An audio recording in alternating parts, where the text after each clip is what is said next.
So our next speaker is Matt O'Donnell, technical architect and lead at Siemens and the Descent tools. And thank you, please. Thank you. So, good morning, everybody. I'm Matt O'Donnell, and I'm going to talk to you today about testing embedded functional monitors. I'll give you a high-level overview of why you would use functional monitors, what a functional monitor is, and then I will go through some customer use cases where functional monitors have actually helped customers solve problems. So, why functional monitoring? So, as system on chips are becoming larger and more complex, it leads to an increased time and effort to validate they work as intended. A functional monitor is IP inserted into the chip to monitor its functional behavior. It provides observability of the inner workings of the system to help root cause issues and gather data to aid optimization. Before a SoC is released, this added visibility gives several key benefits. Oops, lost my notes. Okay, so data visibility helps to reduce the debug effort, and the visibility also helps to identify performance issues and address them before launch. Functional monitoring does not have to end at launch, as they can also be used to monitor the health of the device or fleet of devices.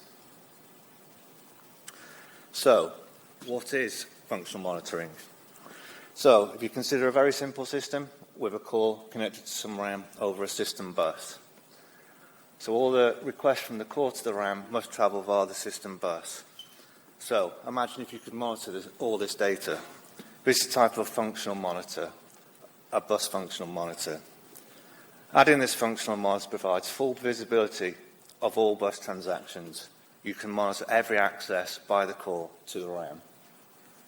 The bus monitor is protocol aware. It understands what traffic is going across the bus.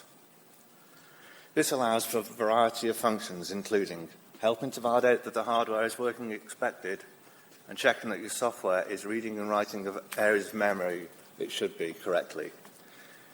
It can also check if there's more traffic on the bus than expected, find transactions that are taking too long, and let you look at the utilization of the bus to hopefully find performance issues. So, there are different types of functional monitors to monitor different types of functionality. I've got some of the test and embedded functional monitors here.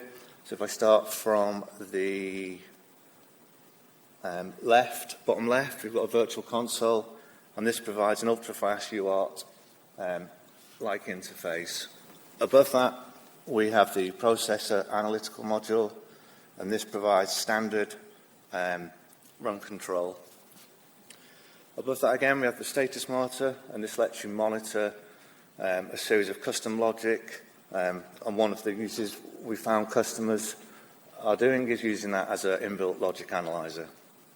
If I move over to the right, we have a trace encoder, and this provides eTrace or RISC-V processor trace.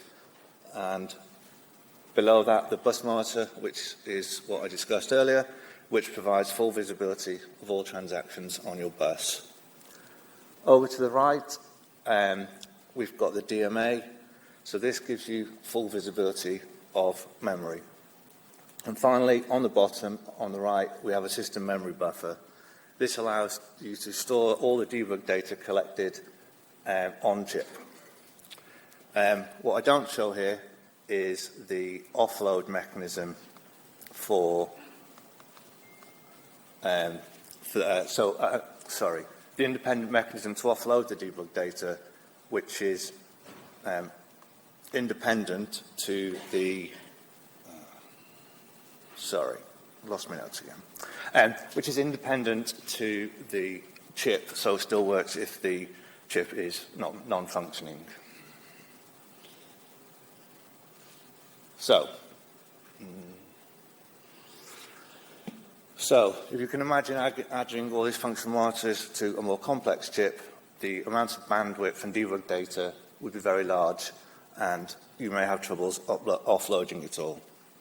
So, what can we do to mitigate this? So the first thing is smart filtering. There is no need to capture everything, just capture what is of interest.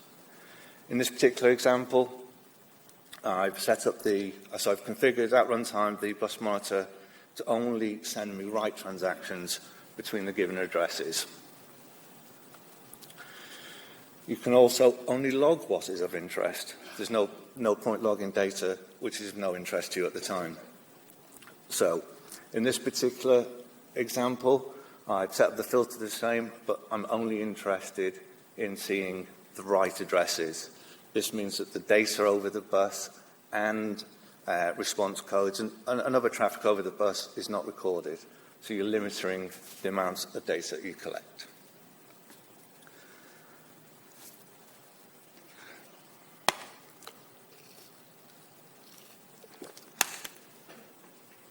Thirdly, you might not actually be interested in the data at all. You just want to gather statistics of how your bus is functioning.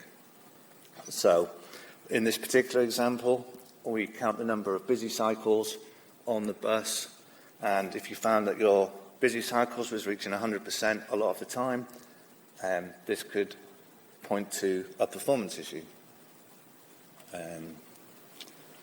And cross-triggering. This is a mechanism for one functional monitor to affect the behavior of another functional monitor. In this particular case, I've added an SMB to the very simple system to store the data from the processor trace module, which I also added in a circular buffer. Then, when the bus monitor writes to a given address, all the data in the circular buffer is offloaded off the system. This means you have all bus transactions that have occurred, all processor trace instructions that have occurred up to the point where the address was written to. Okay, so let's move on to some customer use cases where they've used functional monitors to either improve the performance or track down debug issues. So, this is our first customer use case, and this has got two, and this is from a customer, Picocom, who make 5G base stations. So on the left of the slide, they set up a bus monitor filter to check for all writes to the instruction cache, the CPU instruction cache. And a write to the CPU instruction cache would imply that there had been a cache miss. So now your CPU is waiting or sitting idle for the next instruction.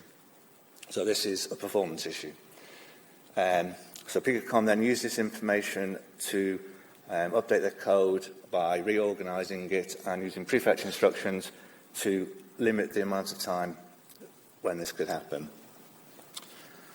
On the right of the slide, they then reconfigured the same bus monitor to count the total of all the read and write transactions going across the bus. And you can see in the area highlighted in red that the total of all these transactions was greater than the bandwidth of the bus. So again, if this was happening a lot of the time, it would be a performance issue as you are waiting for data to be read across the bus. Picocom then reworked the code so this was minimized. So so the bus monitor provided these insights, and Picocom was able to improve the system performance. Okay, so the next two slides are from Meta, and they built functional monitors in really early into their RISC-V AI accelerators, so they could see the inner workings. In this particular use case, they would use the DMA monitor to quickly offload all the registers in the system at the point it was not behaving how they expected. They were then able to inspect all the offloaded registers to find registers that were in a state they were not expecting. And then this quickly helped them to track down in the code. So they went back to the code and managed to track down where the issues were happening. So it helped them get back to the problem in the code, the location in the code quickly to solve the problem. There will be a talk on Meta's use case on YouTube. It should go up today. If you look at the Tessent YouTube channel, which has got much more information from Deepak at Meta on how they use functional monitors. So the second use case from Meta was tracking down a deadlock situation on the bus. So on the first line in the area highlighted in blue, there is a request to read a specific address across the bus.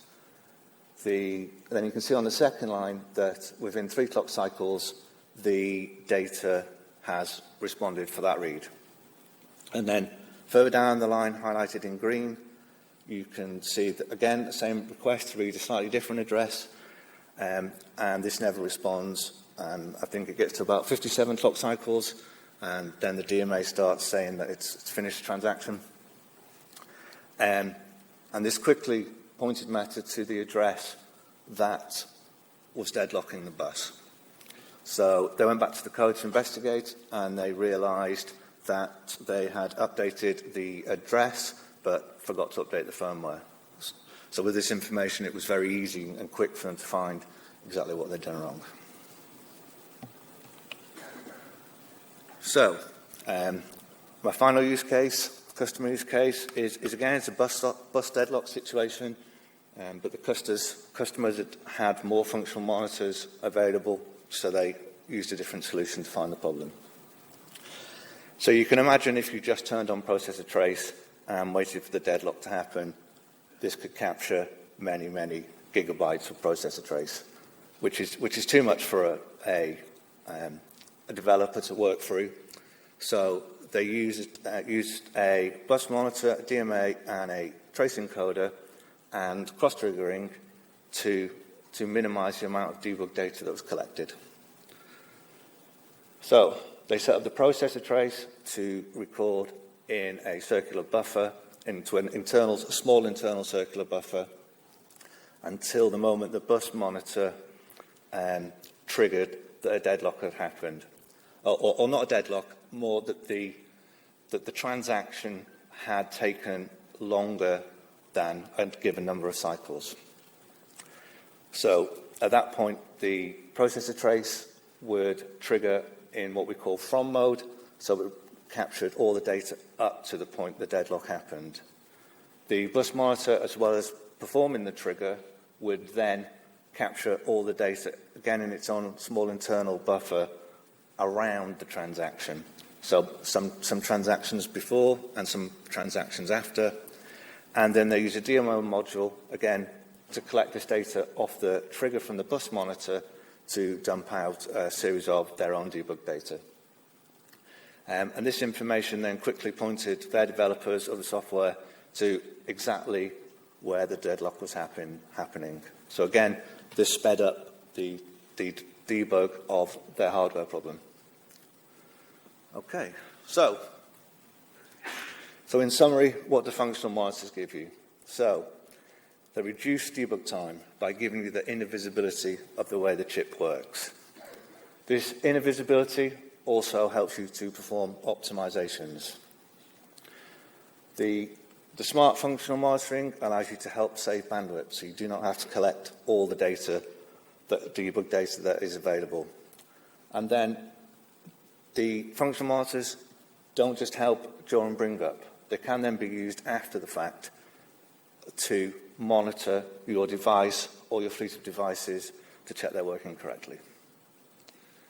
Okay, so Siemens or Tessent Embedded, we've got 2 more talks coming up tomorrow around Ultrasight, which is our software, and a discussion about using the software decoder in the RISC-V trace. People have got questions for me. We have a booth just outside this door on the left. And that's me. Thank you very much.